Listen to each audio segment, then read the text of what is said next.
Fifi Raya yambitswe impeta n'umusore w'umudiaspora. Uyu musore bivugwa ko bitegura kurushinga we na Fifi Raya. Uyu musore yitwa Bende MC ku mbuga nkoranyambaga. Ijoro rya rero yaraye atereye ivi cyangwa se yambitse impeta uyu muraperi kazi Fifi Raya. Bivugwa ko baba bari mu myiteguro yo kuba barushinga. Byatunguranye cyane kuko aba bombi ntago bigeze bagaragara ku mbuga nkoranyambaga bari kumwe nk'abantu bakundana. Bose batunguranye. Amashusho ajya hanze yapostinzwe n'uyu mutipe Bende MC yayishyize kuri Instagram ye arenzaho amagambo akomeye cyane, aho yanditse amagambo akakaye agaragaza ko urukundo rwabo rushobora kuba ruryoshye cyane.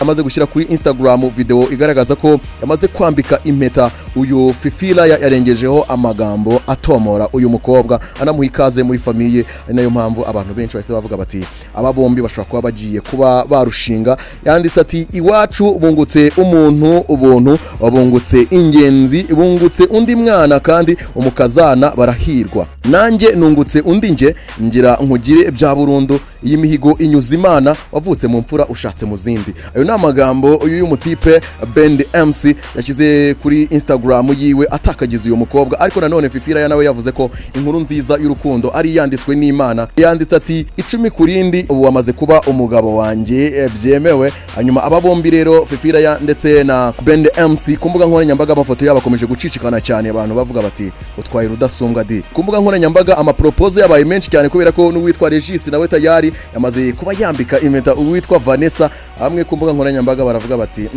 twaye umukobwa mwiza cyane ngo arutu wa mbere, wa mbere ntago tumuzi, ubwo bamuzi nabo baramuzi, ariko ubwo impeta ziracyari nyinshi kubera ko na Nyamba bari bamaze kuyimuterera. Ubwo ngubwo niba nawe utarayitera atangira ushaka ukuntu wayitera cyangwa se utera imbere gusa. Muba mufite ishaza ry'urukundo rwashwe nabyumvanye umukobwa twawuye